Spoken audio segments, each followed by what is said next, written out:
Ciao my friends, welcome to my kitchen. This is where I teach you how to take whole ingredients with simple recipes to create great tasting foods that you'll want to add to your menu. And today I'm going to teach you how to make a crostata. I love this delicious simple recipe for two reasons. One, it's a great way to use up fruit that's a little on the ripe side that is not getting eaten. And two, when I have last minute company coming, I'd like to be able to serve them some kind of a dessert, and everybody loves this one. So I want to teach you how simple and easy it is. Pronto? Allora andiamo a cucinare.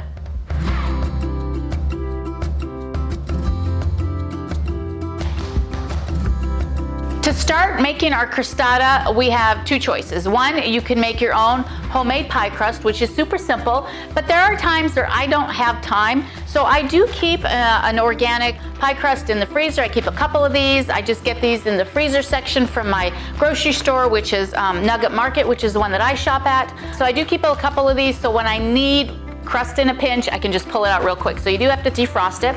The nice thing about this one is it comes with two in here. So we're just gonna pull one out. And we just want to let it sit on the counter, depends if it's in the refrigerator or freezer, until it kind of thaws out a little bit so we can roll it out. So I'm just going to set this aside while I get my filling ready. So to start, we're going to do pears for our crostata today, and you could use any fruit that you want, but it just happens I have some pears that need to get used up. So I'm just going to cut these into some small bite-sized cubes. Take a spoon, you want to hollow out the center.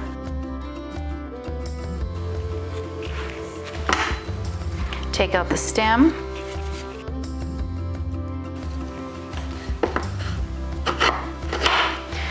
Cut our pear into bite-sized pieces and just add it to the bowl.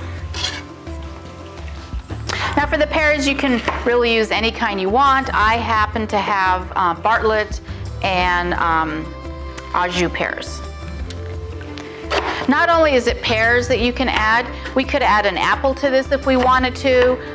If you had some strawberries or blueberries, you could add those types of fruit, as well as dried fruit like raisins or cranberries, even some nuts if you wanted to. I mean, the possibilities are endless. I've made peach crostatas, apricot crostatas, just whatever fruit I have that's going ripe. It just makes for a great dessert and a great way to use up all your fruit. So you're looking for about 4 cups of fruit for this dessert, and each pear is going to yield about a cup. So it doesn't have to be exact, it's ballpark. So now that we have all of our fruit cut up, now we need to add our sugar. And the sugar is going to vary on how sweet your fruit is. So you're going to probably add anywhere from 2 to 4 tablespoons. You can start with 2 tablespoons, mix everything up, give the fruit a taste, and if it needs more, go ahead and add some more. So that will kind of vary. I'm adding some cinnamon. Just want to sprinkle some cinnamon in there. I'm also adding some flour because the flour is going to help soak up all that juice so it's not so runny. And I'm also going to add some lemon juice.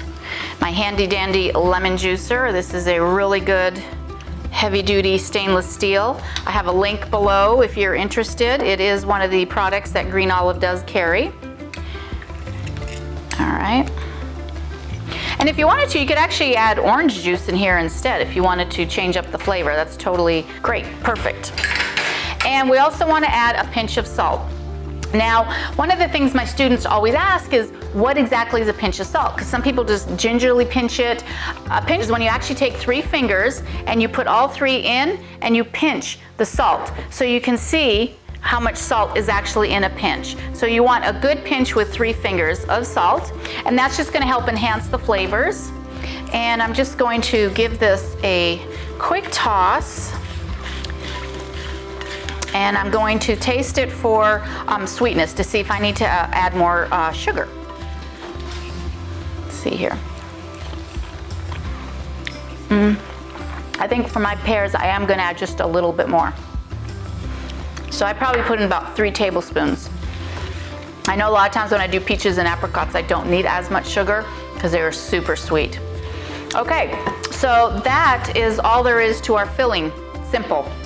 Now let's put this aside, and now we are going to do our pie crust. All right, so to start with our dessert, I do like to roll it out on parchment paper, and now we need to get our crust ready. So it's been sitting out here for a little bit, so I'm just gonna gently unroll it. And if it breaks up a little bit, it's not a big deal. It can be easily fixed.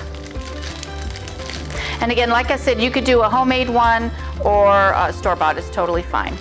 And so a crostata basically means a rustic tart. So you want it to be rustic.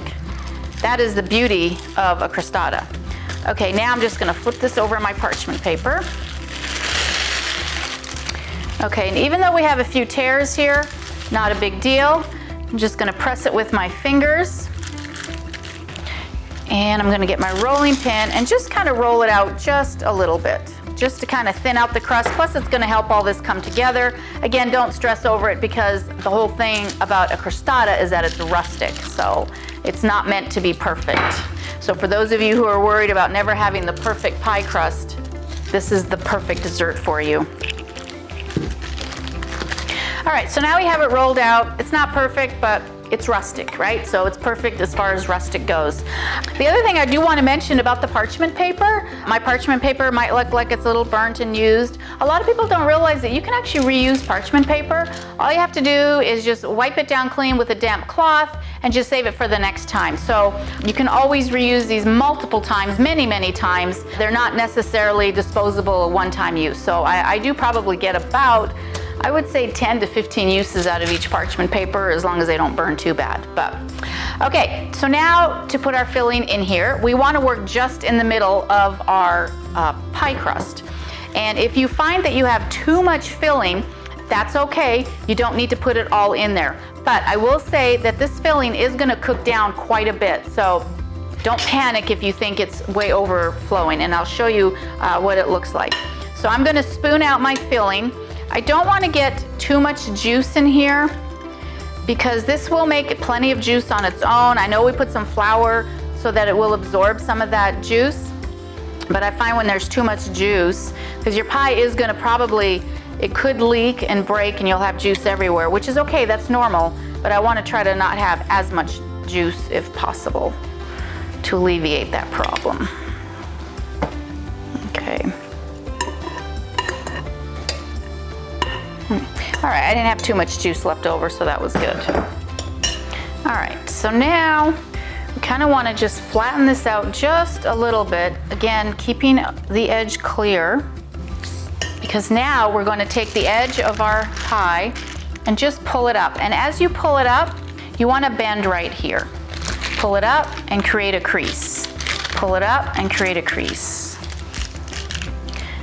Whoops, and if it breaks, that's not a big deal. We can just pinch it with our fingers. Like I said, this is rustic, very, very forgiving.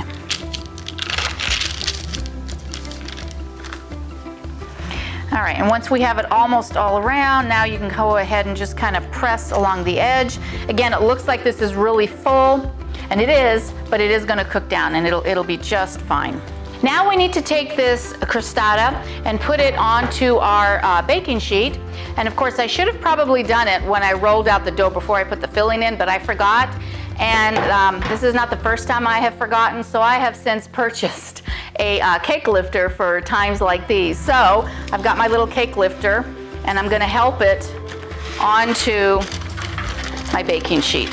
So if you forget, that's something you can do too. And that's why it's nice to have it on the parchment paper. So, all right, proceed, right? The next thing we want to do is we want to add a few dollops of butter on top of our pears. And I've got about 2 tablespoons that I've cubed up, so I'm just going to randomly place them all over. If you wanted to use coconut oil, if you didn't want to have the dairy, I mean, you could use whatever you want. It's just going to help give the pears a little bit more of a creaminess. Now I'm going to do an egg wash. And to do the egg wash, I like to use just the yolk with just a little bit of water. So I'm just going to put about a teaspoon of water, and with the basting brush, I'm just going to kind of mix all that up. And it's just kind of to thin the egg yolk out a little bit so it's not so thick. And I'm just going to brush all along the sides of my pie crust. So this is going to give a nice brown golden color to the crust as it cooks. And the other thing our egg wash does is it's gonna help hold the sugar. So I'm actually gonna sprinkle just a little bit of sugar all along the sides because that's gonna give it a nice crystallized look. And I'm gonna sprinkle a little bit more on top of my pears. Now that our crostata is ready for the oven, I have the oven that was preheated at 375. It's gonna cook anywhere from 30 to 40 minutes when it gets nice and golden brown, and I will show you what it looks like when it comes out, as well as how I finish the dessert while it's still warm and how I serve the dessert. So I will see you back here in 30 to 40 minutes. Now our beautiful crostata is done. You can see we did lose a little bit of the juice, but that's okay. The other thing you'll notice that the top of the fruit kind of looks dry, and that's okay too because I have a great solution for that. And what I do is I just basically take a little bit of apricot jam, and I had a little bit of that juice left over from the pears that I saved, and so I'm just gonna take about a tablespoon of the apricot jam and mix it in the juice that was left from the pears earlier. And if you don't have any juice, sometimes I'll just use some hot tap water. And you just want to mix up the jam in this until it's all well incorporated. Like I said, you don't need much, maybe like a half a teaspoon of the apricot jam. And it doesn't have to be apricot jam. It could be strawberry jam or grape jam or whatever kind of jam you have on hand is totally fine.